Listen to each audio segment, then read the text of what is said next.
Hello everybody. Yes, we are out on another Triumph. Um, if anybody's watched my midweek video that I just put out of the Triumph Tiger 90 that I did, you see that ended in disaster. So watch out for that one because it is going to be continued. It's up on the bench and it's all being repaired. Well, not repaired but sorted out. So yeah, I'm on something a little bit more reliable this time. So I've managed to blag a Triumph Scrambler 1200 from the very nice people at Destination Triumph in Storrington, sorry, and down in the south. So I'm using this more as a prop really today because I'm going to have a chat with you about scramblers. But I will talk about this bike. I did a little bit of riding with it today, so lovely bike, and how lucky was I to get another bright day. It's absolutely crazy. This is my off-duty day on Friday, so really nice. It could have gone anyway, couldn't it really? It was cold this morning, but it's actually all right now. So bundling up through Storrington. The traffic through this town is terrible. It's always really bad. But actually, this, even though this is a heavy bike, the slow moving stability, I've never seen that say that right, it's really good. Even though it's quite a tall bike, it's slow manoeuvring is really good on this. And I think that's quite a key thing in bikes like this, isn't it? To get the balance right. You know that it's not, as soon as you slow down, the whole thing just wants to fall over. But this is really good. Anyway, I thought I'd use it as a prop because if you're going to talk about scramblers, you might be sitting on one. So that's what I got, and it's a really lovely bike. So yeah, once again, thanks to Destination Triumph for that. We're going to head off up to Wigan Holt Church. Again, I've used it twice now in as many weeks because I'm not using it so much. I'm always very kind to people that lend me bikes. I try not to get them too dirty. That's why I avoided that puddle. But yeah, I thought we'd have a chat about scramblers, and I think this might be, something the market's going to be looking for next year. And I think we might see a few more releases, or chat about in the motorbike press about scramblers coming out, because the market's got to find something, another fashion, is it, for us to follow. When you think about what bikes do people create themselves, and it's quite often scramblers, isn't it? Scramblers and bobbers, and there's a few bobbers on the market, but not that many scramblers. So with the bear has really stimulated that bit of the market, so we shall see. But I thought we'd have a good chat about it. Right, so scramblers, is the time of the scrambler coming? I thought it just might be an interesting little topic because we had the Triumph 400 Scrambler that really hit the market running, didn't it? We know we're in that area now of small capacity bikes. Seems to be in the ascendancy. That's going up, isn't it? Ascendancy going up. And although we've had, big scramblers like this beautiful 1200 Scrambler, very kindly lent to me by Destination Triumph in Washington, so big thanks to them. The buzz in the world at the moment does seem to be around scramblers. We've had have we peaked in the adventure bike market now? Has that blown itself out a little bit because it's so hot, wasn't it? And the only growth in adventure bikes seems to be in the small capacity. And we're seeing quite a few of those coming through. The Chinese have really hit that market, haven't they, with the CF 450. They've got the Vosges and stuff like that. But we've seen B&W now come into the market with a new little bike in that area as well. So there's a few stirrings in that area. But what caused the biggest stir, I think, certainly the latest release has been that Enfield 650 Bear, which is based on the Interceptor, which I was really pleased about. When I saw that bike come up, I was really struck by that. I thought, wow, that's an interesting piece of kit, isn't it? because as I said, we've had big bikes, like big scramblers like this, but Triumph have had that market to themselves for a long time, I think, with this. And then once the thing with these bikes is they are pretty heavy.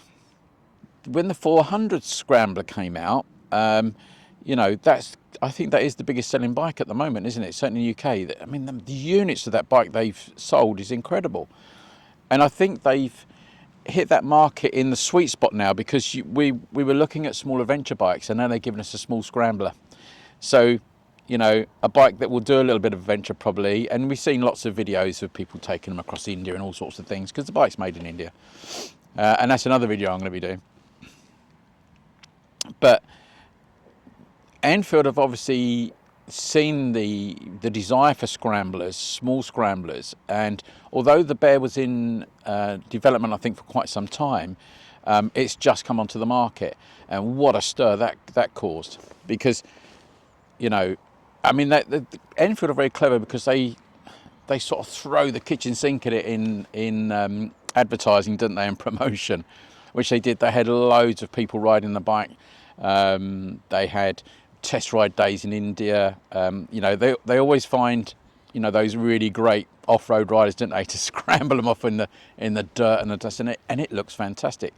I will say it did look a little bit out of its depth going fast over lots of rumples. I thought the suspension couldn't quite keep up with it. I think some other people mentioned that.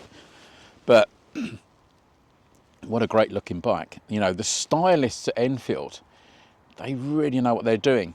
So Scramblers. So is Scramblers going to be the thing? Is that next year's, you know, big ticket item? Is that what people are going to be looking at? I think yes, to a small degree. It's not going to be like the adventure bike. I think they're two universal adventure bikes, aren't they? We can go from pure adventure to sports adventure now, aren't we? And all this sort of stuff with the Ducatis and stuff. They're really fast.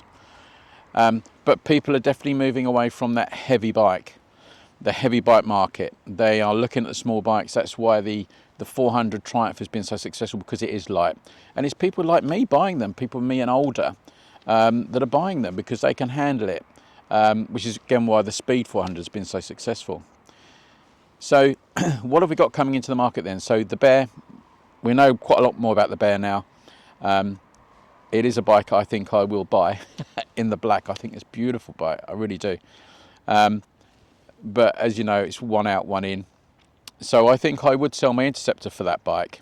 I still have to consider it carefully, but that is a bike that I think I would actually want.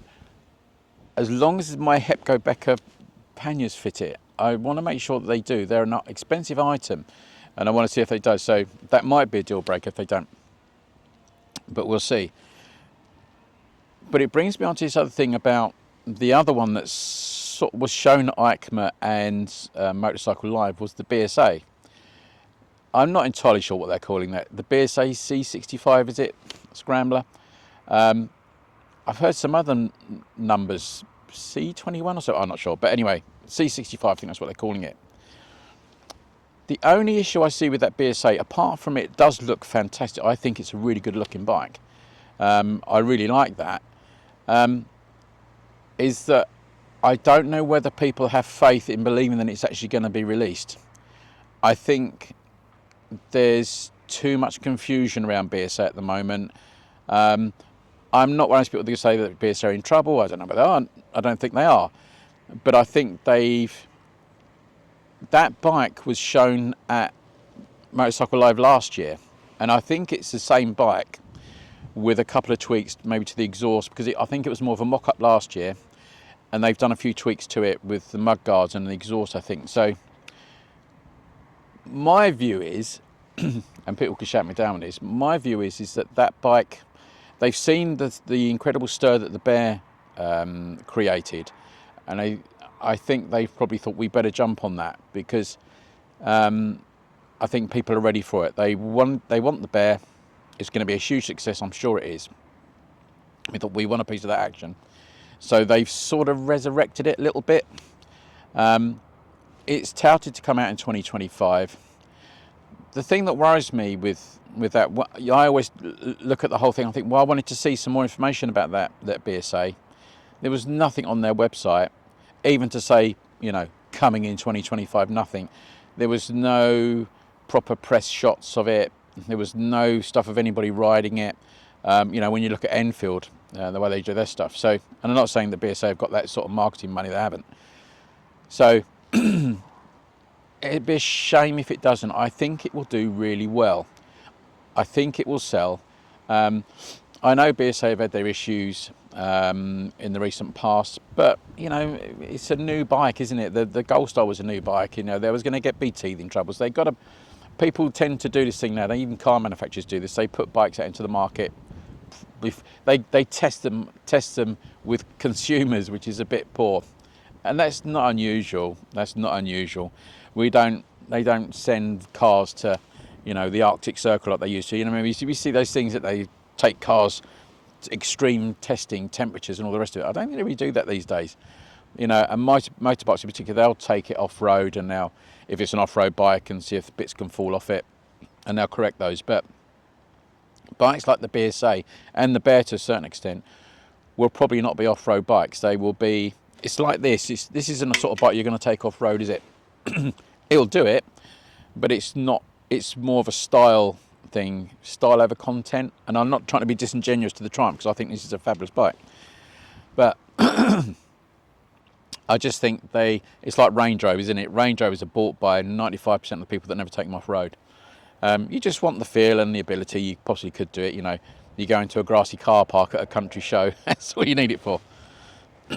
So, yeah, I think the BSA, and I've got no down on BSA, I think if the BSA does come to sales, production and sales, I think it will do really well. And I think it'll probably price pretty well. It you know, it could be then £5.5 grand. Even at 6, I think it's still a good buy, 5,995, something like that. It's another one of those things where people think, again, people like me with some disposable income think, I want that in my garage. I want to take that out. So it'd be very interesting to see how that pans out with the Scrambler. But who else have we got in that area? You've got Ducati. I've never rated the Ducati Scrambler, not as an engineering feat, but in its style. I'm not a great lover of that bike. It doesn't really appeal to me in the same way like the Bear would, and it's nothing to do with price. I just, because you can buy Ducati Scramblers pretty cheap second hand. It's like any big bike, and you can get them cheap these days. So, you know, I don't think the Ducati comes into. I don't even think it competes with this. I think this again sits on its own as a pure Scrambler looking bike, whether you use it off-road or not. So who else is there in the market? There's nobody. Nothing from the big players like BMW. You've got Honda. What's the nearest thing Honda have got to a Scrambler? I suppose it's sort of that CL500, which is a great engine. I love that twin, that Honda 500 twin. I've got it in my CB500. Brilliant. And I think that CL500 is actually quite underrated as that, but it's not a classic Scrambler style. It's like a modern interpretation, isn't it? So who else is there? Nobody really. If you want a Scrambler, you're buying a bike and you got to do it yourself. And that's where Triumph have had this on their own for so long. So who's going to win? Are there any winners and losers? I think Enfield will. The direct competition for Enfield will be the BSA possibly, but I'm slightly discounting that until I see it in the flesh or see it actually on the road. I think it's going to be Triumph are going to be their main competitor. The Bear is a twin. These are all twins, but it's the price, isn't it? You know, the 650 there. They've done some nice modern touches to the engine, cowlings and stuff on that Interceptor, or onto the Bear. So it's given it a modern look in the right places. It's given it a modern look in the right places. So I'm going to be very intrigued to see the sales figures on that Bear. It always worries me when people bring out bikes like this, where you get this fantastic bike and you think you're not going to get them in quick enough to sell them fast enough. Enfield they'll go into massive production and then start releasing the bike, so you don't get too much of that lag with Enfield. But then they've got other bikes coming at the same time. They've got the Classic 650. Maybe I should mention the Classic 650 because I do have a little thought on that. I don't like it. I think it's going to be a great bike. It will be a great bike. It's Enfield, but I don't think it's captured the same style as the classic 350. What I like about the classic 350 is the proportions of it. They're perfect proportions. And like anything, our eye leads us to things that we, whether it's a woman or a man, whatever it is, if it's the proportions are right, you're tuned to that image that pleases the eye. And the classic 350 does that. I don't think the 650 does. I know it's based on sort of like the shotgun and those bikes, the chassis. I just think the back is not quite right. I think it's a bit out of proportion, and that's why you've tended to see it only with a single seat. I don't think it will look quite right with a double seat on it. But anyway, I just want to throw that in there. I don't know what other people think, but it will be a great bike because I love Enfields. So, are we going to see a Scrambler war next year? Are we going to see Scramblers coming into it? I don't think we'll see a lot. I think we might see one more maybe person entering the fray. If BSA can pull it all together, I think they could take a big bite of that cherry that's coming, or a big bite of the apple that's coming with Scramblers, because I think that's the next in vogue bike. But as it is at the moment, it'll just be them and Triumph, really, won't it? I think. And maybe Triumph will put another intermediate size engine into the mix.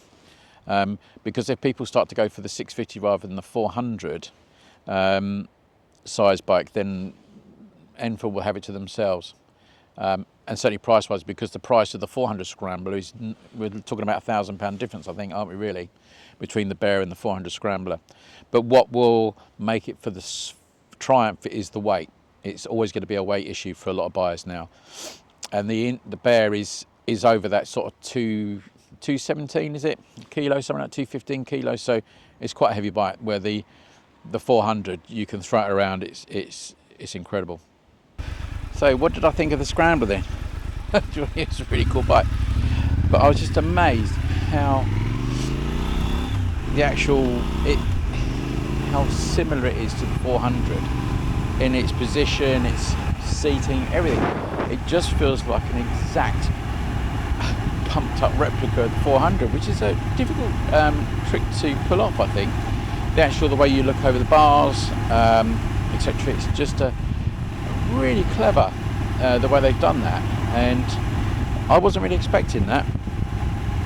The gearbox is nice, the engine, the power delivery is smooth, really nice.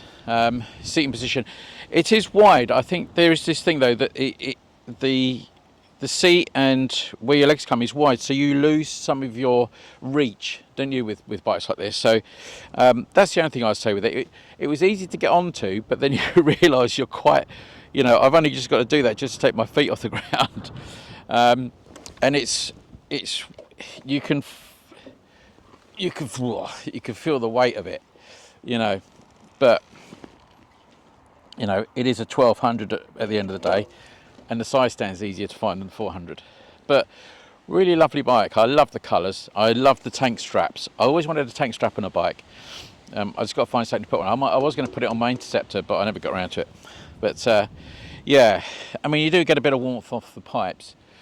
But apart from that, what a nice bit of kit. What a really nice bit of kit. The on-off switch is a bit awkward to work out, and I did get sort of slightly stranded. I've got to remember it because it's a keyless bike. But yeah, really nice, isn't it? I don't think I'd buy one. I think if I was going to have a Scrambler, I still think that the Enfield is going to be the one for me. But if you want the Scrambler, the classic, this is it, isn't it? Really, it's really fantastic. But yeah, there we are. It's got all the bells and whistles. This is actually, it's got all the bits and bobs on it. But a beautiful bike, really lovely bike. And if you've got one, I'm sure you love it, absolutely love it. But it is, don't think of it as a beef pumped up Bonneville, because it's not. It's nothing. There's nothing on this bike that feels anywhere like a Bonneville. It really doesn't. This is really is a bike on its own, the Triumph Scrambler range, which is really, really cool. Right. It's not as cold today, and I've got all my clobber on, but I'm going to go and get a coffee. I'm going to get this back to Destination Triumph. So thanks once again to them guys, and I'll see you in the next video. Take care, everybody.